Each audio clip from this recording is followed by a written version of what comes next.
Okay, so we got some web work due on Wednesday night. Most everyone's been keeping up with that, which is nice. I've got a couple questions to answer today. Again, to most effectively use this session, I'm kind of hoping you look through the homework a little bit and maybe have a couple questions. You could even look through it right now. Some of the homework that's due on Wednesday, there's 3 of them, and maybe see if you have any questions.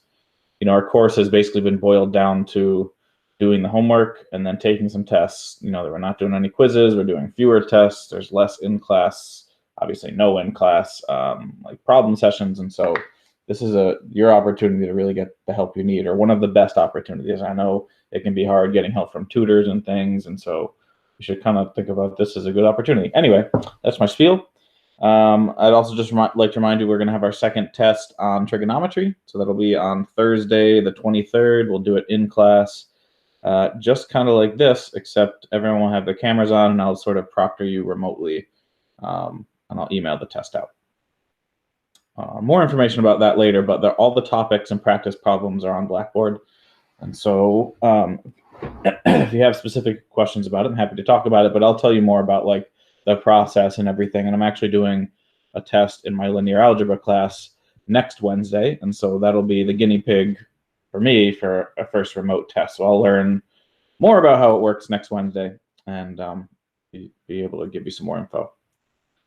Anyway, I did get a couple more questions. Video for today was to finish the trig identities YouTube video. And so I don't know if there are questions about trig identities that people want to discuss, or other parts of the notes. You're welcome to ask questions about any parts of the notes during these sessions. I also see some people here that I sent an email to last week. And so let me just mention, like, check your email for something I sent you. Specifically, if you didn't complete all of the homework last week, I got a little concerned that maybe you dropped off the map. And so I sent an email saying, like, hey, are you still in the course? Because the administration wants me to basically report people who aren't keeping up. And not in like some sort of you're going to get in trouble way, but some sort of like, hey, they'll probably reach out, try to figure out what's going on, see if you need some support kind of way. So anyway, I see a couple of those people here. And so would you mind checking your email, maybe messaging me back? It's a nice thing to do when someone emails you. Maybe if you're not checking your email, you should be doing that, right? All your classes are online now, and email's the only way we can correspond for the most part. So if you're not checking your email, that's really step 1 in keeping up with your classes, I'd say. Get it sent to your phone, right? Push notifications or check it several times a day, but ignoring your email is kind of a bad idea in an online setting. Okay, can I answer some questions?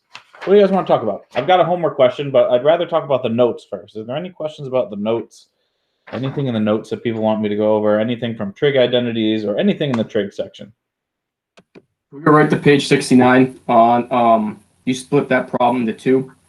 All right, let me pull out page 69 first, and if anyone else wants to pull out page 69, that'd be a good idea. And you split that problem in 2 sections. Start at the left end of the equation and the right end. Yeah, okay, yep. I started at the right end, and then long story short, so I had multiply. So I simplified secant 1 over cosine, plus, and tangent was plus sine over cosine, which equals 1 plus sine over cosine. And then on the left side of the equation is cosine over 1 minus sine. There was additional steps as you add to this problem, as everyone can see. But could you just simply flip that fraction around and change the signs to get the answer?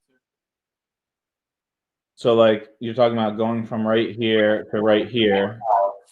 It looks like the same thing, but the sign. Yeah. So no, you can't just like, in other words, I guess your real question is, might be getting some feedback from someone here. Let me see. It seems okay. What your real question is, does A over B equal like B over A? Like, can you just flip a fraction like that? And I know it has like a negative sign in there or something, but in general, that's not true. And so you can't like just flip a fraction over and say that it's the same thing.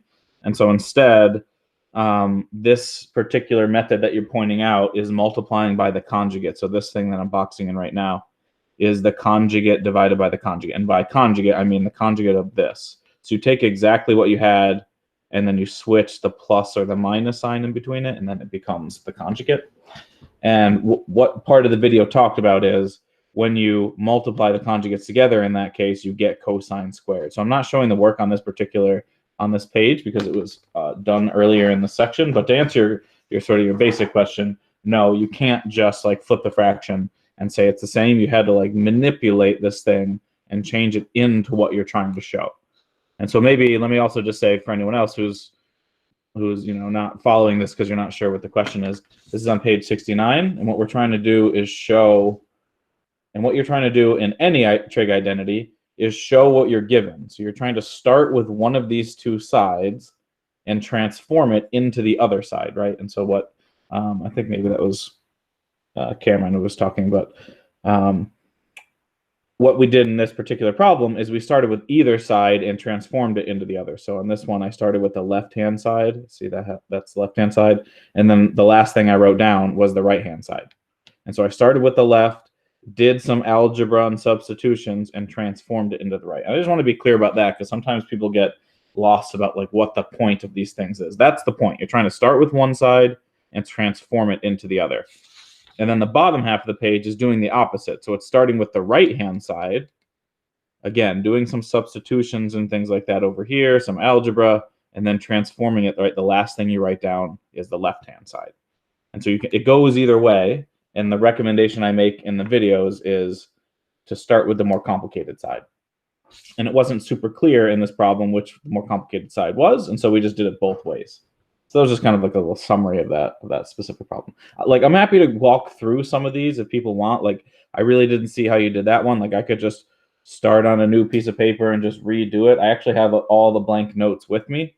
So, like, if there's one specific thing, because these are really hard to look at afterwards, and a lot of times, right? It's more helpful to watch them worked out at the time. And so, if that would be helpful on any of these, I guess is what I'm saying. Is just maybe let me know.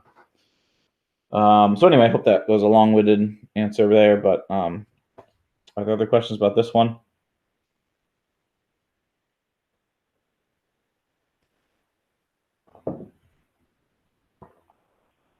Other thoughts about the notes? Other ones you want anyone want to take me up on my offer to redo some of the notes or clarify one of the proofs or anything like that?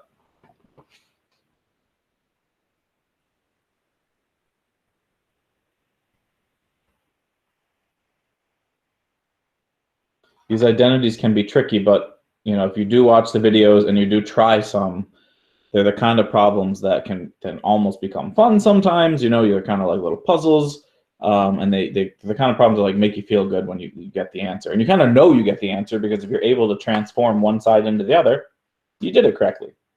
So they're nice. They're kind of like nice little puzzly problems if you get them down. Anyway, if my understanding just looking at the homework is most people haven't started the homework, and so maybe I don't know if people have really done this yet. So maybe we're not quite at the point of looking at some of these, but you can let me know. So I did have a couple homework questions, and Daniel sent these in, and I wasn't sure which one he really meant, and I'm happy to do either one. So this is from the trig using degrees and triangles homework. This is one that's due Wednesday. This is actual, and this is sometimes the numbers get messed up, as I'm sure you guys have noticed. So that he asked for about problem 3, but this is problem number 3, but it was in the second location. And then this was actually the third problem, but technically it was labeled number 5. So I wasn't sure which one of those you were talking about. Or again, I'm happy to do either one of those for both. Yeah, the one that I meant was problem 3, the first one that you had up there. Okay. That's cool. the one. So let's take a look at this one.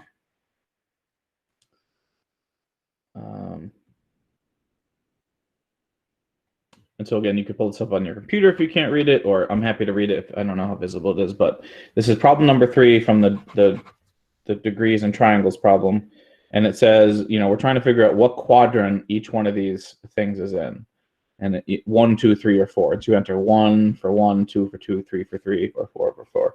And so when we're thinking about the unit circle, there's 2 ways we can think about it. Here's the y-axis, here's the x-axis. We always start right here, right? So this is 0 degrees or 0 pi. And I'm going to write both those things because it's degrees or radians, right? This is the degree version, that's the radian version. And then as we go around, the first axis we hit, that would be 90 degrees, or pi over 2 radians. The third one we know is 180 degrees, or pi radians. The fourth one is 270 degrees, or 3 pi over 2 radians. And then we go back here. And this is obviously going in the counterclockwise direction, right? Going like around to the left. And you do that for positive values. But then the other way, you go for negative. And so that applies in this problem because we've got positive and negatives, basically, right? And so like the first one is minus 324.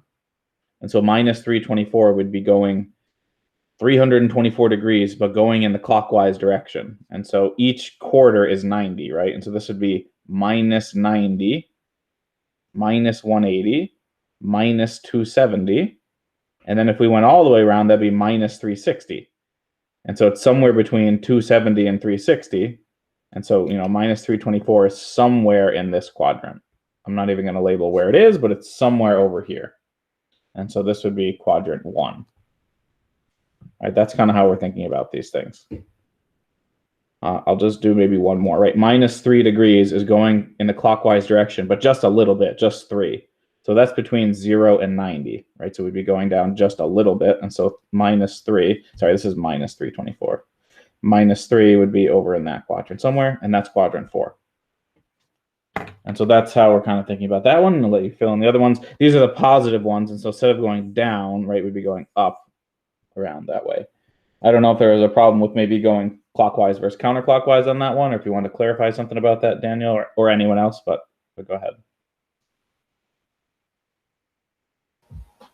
I was just confused about that what you were saying with the going either counterclockwise or clockwise. But thank you. Yes, sure. Yeah, let's always keep that in mind. So, you know, the way I teach the unit circle, everything's positive, and so everything, the way I teach it, and then, you know, a lot of the early videos and a lot of the early classes and everything, we're going up when we start. But if it's negative, you do the same distance, you just go down. So let's just remember that. Okay, cool. Other specific homework questions, or again, I'm happy to work some problems or answer questions. This time is for you guys to get the help you need. So it's a good opportunity to, whatever it is you're thinking about, questions about the pass-fail fallacy, if that makes sense to you. See here, number 5 in that same homework set. While I'm pulling that up. Oh, the one that's right below it, you mean maybe? This one here? Okay. I was just going to say, as far as the pass-fail policy goes, you know, you have until the last day of the semester to declare on any class. And so the last day of the semester is, I believe, the 13th of May now. And so there's no reason to do it immediately. In other words, you can like see where your grade is right before the last day and see whether or not you think it's going to help your grade or your GPA or hurt your GPA, and then declare. I mean, that's certainly an option that you can have. Or, you know, you could, but that would require you to maybe work hard in classes and stuff. You could, if there's certain classes you know you're going to do pass fail, you can switch. But I'm just saying there's no need to rush. Anyway, so this question is converting 14. I don't know if you can see it, but it's 14 over 15th pi to degrees.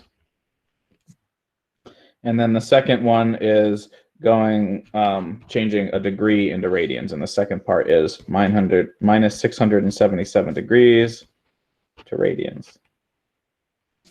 And so if you want to go from, this is radians, so it's a radian if it has a pi in it, right?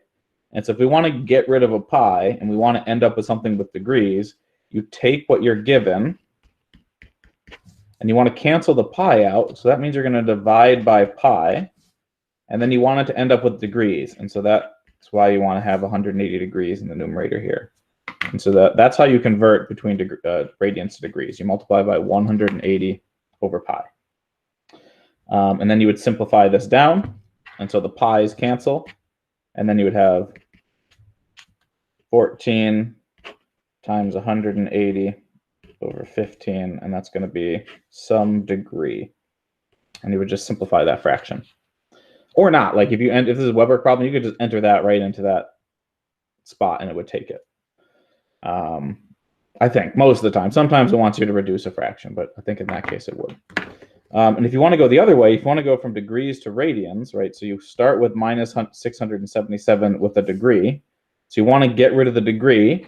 So that's why you want the degrees in the denominator. So you divide by 180 degrees so that those two circles will cancel.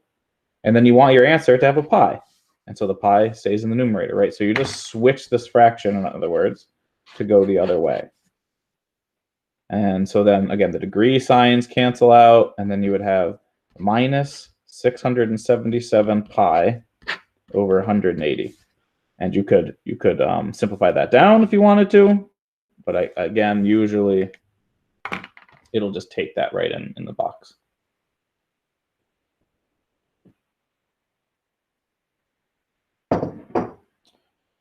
This was done pretty early in the chapter.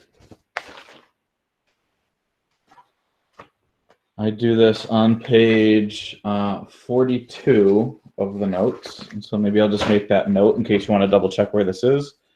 This is on page 42 in our notes. That's where we talk about changing from degrees to radians and vice versa.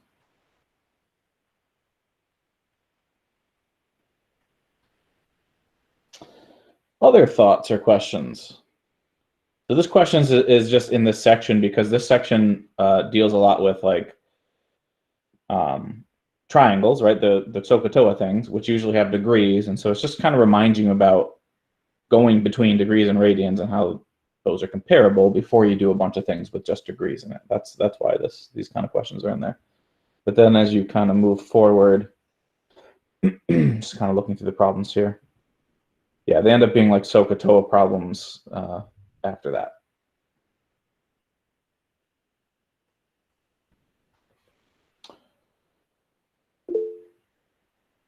Trig identities, problem number 8. Let me pull that one up. Question about trig identities number 8. Let me see here.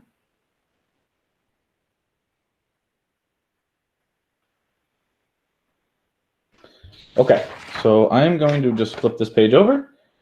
If you send me these questions ahead of time, I'll print them out like I did with this, right? I was able to I took a screenshot and just printed it out. But if you ask me on the spot, I may just write the problem down. If that's okay. And so this is trig identities number 8.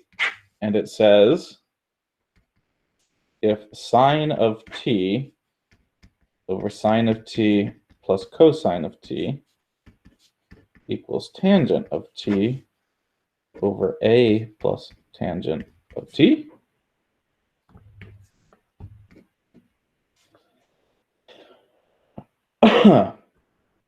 then a equals blank.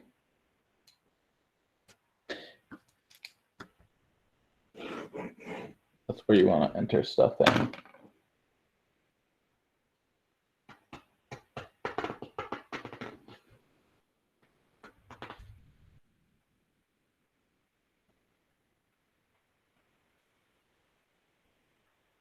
Okay, this one is kind of tricky. I've got some ideas here. One of the things about these trig identities is there's more than one way to approach these things. And so Sean had asked us, did you have, so the first step here, right, is really thinking like, which side of this thing do you start with? You want to start proving this thing. Do you start with a more complicated side usually? Did you have an idea which side you want to start with? Sean or anyone? If anyone wants to answer that question.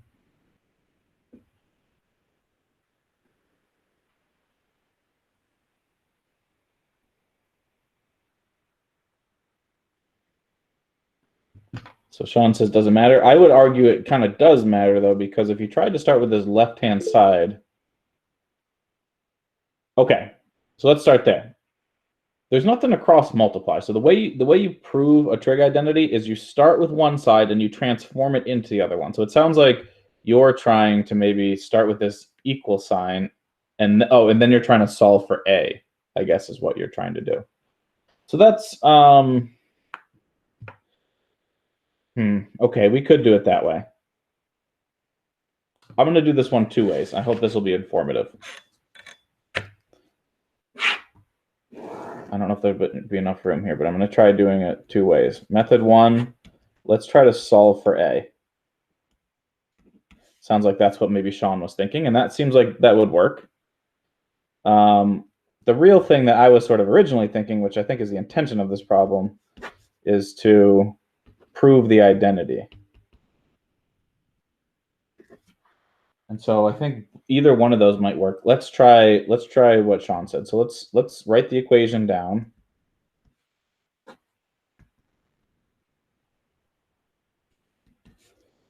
And then try to get A by itself.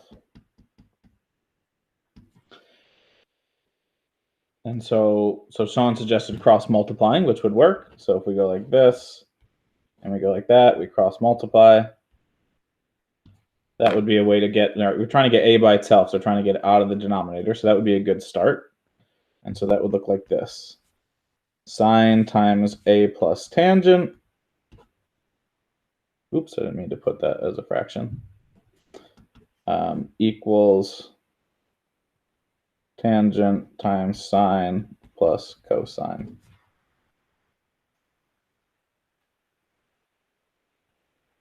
Okay. And then if we wanted to get sine by itself, this is just going to end up being ugly. Or if we want to get A by itself, we would divide the sine over. Maybe this is not the best way to try this one, but let's see where it goes. And then we would just subtract the tangent to get A by itself. So this is going to be some really big thing. But if we kept simplifying this, it probably would tell us the answer.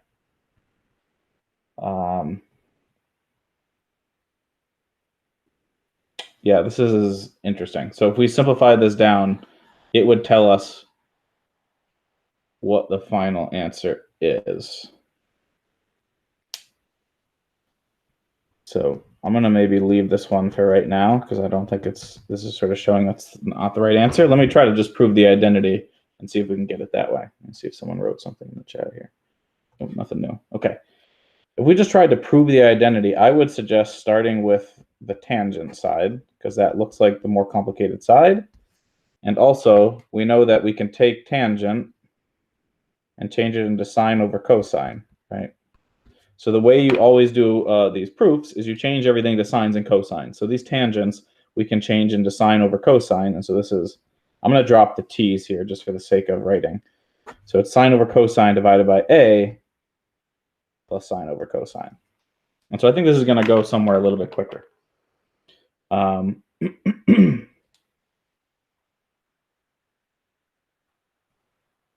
Yeah. And so this is a compound fraction, right? And the way we would simplify this compound fraction is we multiply it by the denominator. The denominator is cosine. So when we multiply it by cosine over cosine, this is going to cancel those two things out. Could you take the denominator of the sine over cosine, flip it, and multiply it with the top? Thanks for asking. I was wondering if anyone was thinking that. So you can't just flip this one as it is because it's being added to the a. If it was like, if the a wasn't there, you can flip this and multiply. But since it's got the plus a, that's sort of preventing you from doing that right now. But when you simplify it like this, the cosines cancel. And so you'll get sine over a times cosine plus sine. And this almost looks like what we're given, right? And so the question is, right, in the original thing we were given here, this looks like sine over sine plus cosine for a equals what? Like, what would we need to plug into a here to make it equal this?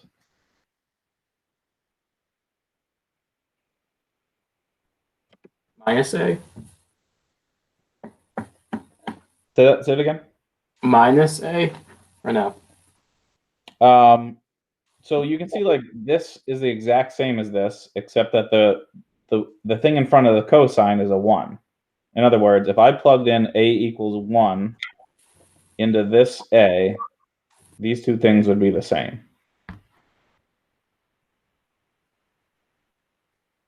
So I think the answer to this one is just A equals 1. Let me double check here. Yeah. And the way I got that, right, so this is what we were given again. We were trying to show this identity. I started with the more complicated side, right? I started with the more complicated side. And I just changed it into sines and cosines and simplified it, right? Like I didn't do anything tricky other than changing tangent into sine over cosine and then simplifying the compound fraction. And then when I did that, it looked exactly like the answer, right? We were trying to show this. This is what we were given. It looked exactly like the answer, except that the A needed to be a 1 to make it into that. So I just tried to prove the thing sort of directly. Didn't try to solve the equation, right? This would have eventually worked out, I think. But this would have taken like 2 or 3 more lines and it would have gotten kind of ugly, this sort of method that we tried at first.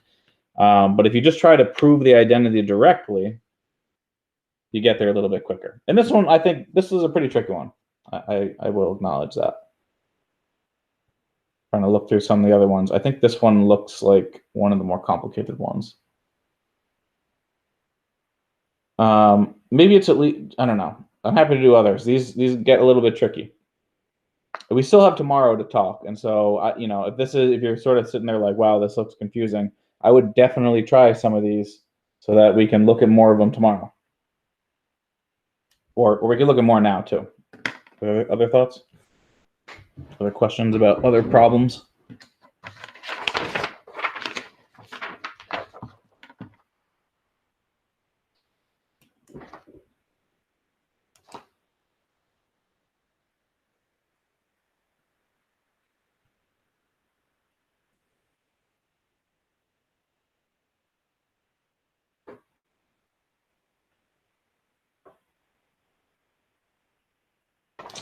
Okay, I'm going to post this video online. I'm going to scan these notes up and post them as well. Please keep looking at this stuff. Let's look at some more of these tomorrow. I'd be more than happy to do that, but I kind of need some direction from you about what would be helpful. So feel free to ask me on the spot, but if you send me them ahead of time, I can prepare them and whatever. So anyway, thank you for coming. Have a great day.